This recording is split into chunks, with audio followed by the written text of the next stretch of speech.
How things change. Konami was done with console games in 2015, and now there's a Metal Gear Solid 3 remake in our hands and a new Silent Hill on the horizon. I'll be referring to you as Snake from now on. The same year, the company was scrubbing Hideo Kojima's name from games and promotional materials. The game director's name has flashed onto the screen at least 6 times during the opening few minutes of Metal Gear Solid Delta: Snake Eater. You'd struggle to pick out the devs who worked on the remake. Such an effort has been made to give props to the game's legacy devs. I suppose time heals all wounds, even the festering sores of a public breakup with a former lover who's now in a three-way relationship with Norman Reedus and Jeff Keighley. Still, no matter how much some things change, some stay the same. For starters, Metal Gear Solid 3 is still unbelievably camp. Ocelot, please stop meowing. Please. My wife is judging me. Please. David Hayter's naked snake still grunts more than a Minecraft villager, repeats what people say, and gets horny over a pistol. He still gets bodied by his woman mentor over and over, to the point where if it was released for the first time today, Basement Goblin's brain poisoned by Facebook Reels would be calling it a humiliation ritual. Afterwards, he still calls his support team like a kid telling their mum that someone's picking on them. Every woman in the game still gets their Babylons out at every opportunity, and the bad guys are extremely gropey little freaks, to the point where there's a content warning up front to say, lads, this game is a little old-fashioned, if you know what I mean. That's so different from simply changing a clip. A guy still shoots at you with a Tommy gun made of hornets. It's still, despite some of that, and because of some of that, but definitely not the gropey stuff, one of the best games ever made. The team at Konami has treated the original Metal Gear Solid 3 like a cathedral renovation, conserving the history, the legacy, while addressing structural weaknesses and restoring the stained glass windows. Finally, we have a version of Metal Gear Solid 3 that looks better than the cutscenes on Konami's pachinko machine. If you haven't played the original, you're probably wondering what all the fuss is about. In the words of the game's main villain, very well, I will explain it to you before I kill you. Metal Gear Solid 3 is part Rambo and part Bond. You're on an infiltration mission through jungles, mountains, and compounds to rescue a scientist and bring down a mechanized tank with nuclear capabilities. How you do that is up to you.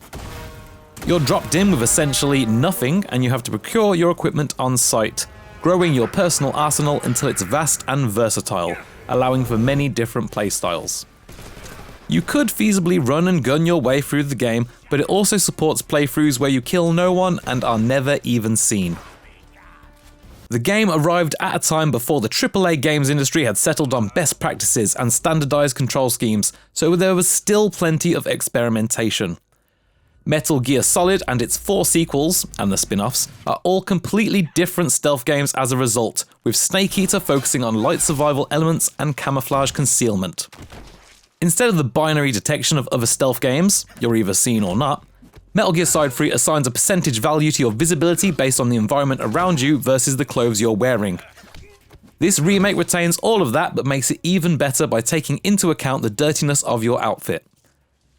Cake yourself in mud and you're essentially invisible when crawling through sludge. Just watch, it's not deep enough to accidentally drown in. Crawl through a pile of leaves and it turns your fatigues into a makeshift ghillie suit. The additions to the formula are few, but they're all additive and don't detract from the intended experience at all. The developers even kept the areas you explore exactly the same as the original.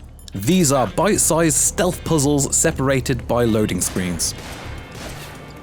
There's lots of variety, from large indoor areas that feel like classic Metal Gear Solid settings, to dense jungles where you can watch enemies from a tree branch, or creep between mounds on a mountaintop as the wind rages and a helicopter circles above. Part of me wishes they'd experimented with opening the game up and removing the loading screens, but it'd be a fundamentally different game if they did, so it's understandable. Why would you mess too much with one of the best games ever made? You wouldn't dare. Another change is how the game tracks wounds. As with the original, you have to dig bullets out of your body, splint broken bones, rub ointment on burns, and use your cigar to burn off leeches.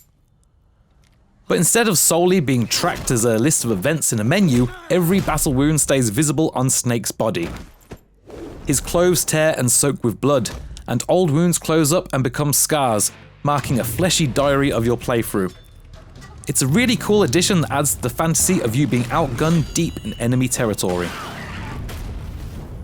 You can play the whole game through as Kojima intended, with a fixed camera and the classic piss filter, or you can choose new style and control Snake from a more modern third-person perspective.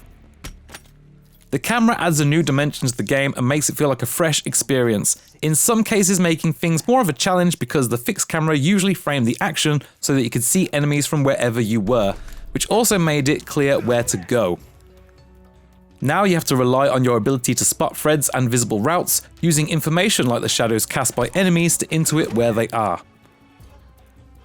The one downside to this camera mode is that it's difficult to tell what is and isn't explorable, which meant I had to open my map every time I entered a new area to know where to head. Of course, if you don't like this, you can switch back to Legacy style at any time. Even with the modern control scheme, there's still a bit of clumsiness too. Some of it by design and some not. By design, you'll bump into an enemy and give away your position if you get too close before trying to grab them. Not so much by design. If Snake is facing the wrong direction, he'll sometimes take a few steps forward before turning when you push in another direction, which isn't ideal when that means you peekaboo a guard from the other side of your cover.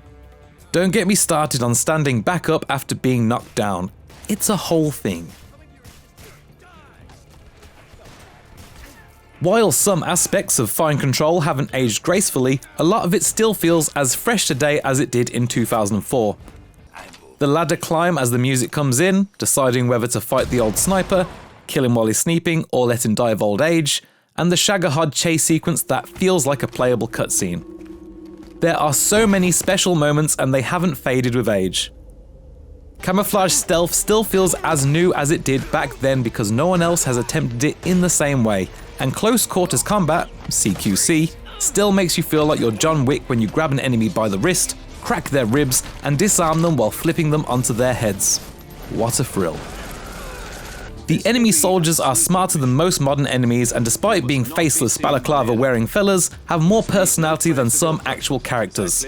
They work in groups and interact, they look under and inside things when searching for you, and throw grenades into where they can't follow. I still love how you hear them talking about you over the radio, but you can still hear the guy doing the talking saying it directly into his radio nearby. You can even interrupt those calls in a bunch of different ways, including by shooting the walkie-talkie itself. Of course, this being a super faithful remake, there's lots of exposition. It's classic Kojima stuff, over-explaining every aspect of the story and even things that have no bearing on the plot at all. You can seek some of this out by calling your handlers and having optional chats, but there's at least 3 hours of cutscenes here by default. Still, like many of the other best games of this time, this is designed to be played and played, looking for better times and results, so you'll be skipping them all by your second playthrough anyway, which is arguably when the game comes into its own, when you work towards those no alert, no kill runs. There's a random radio conversation you can have with one of your handlers when you try to save the game. She loves to talk about movies, and it feels like Hideo Kojima, a well-documented movie freak, talking to you directly. No, what is it? In it, Kojima from 20 years ago confidently states that they'll still be making Godzilla movies in 2024. Of course, we now know he was 100% correct. And while those movies have changed with the times, and the creatives behind them have moved on and passed the torch, they still carry the fire of those classics. If we're still making Metal Gear Solid games in 20 years' time, Delta has me convinced that the developers at Konami respect Kojima's legacy enough to make the boss proud. Things change, they always do, but good art is eternal. If you enjoyed this review, please consider subscribing to stay up to date with the latest gaming news from us.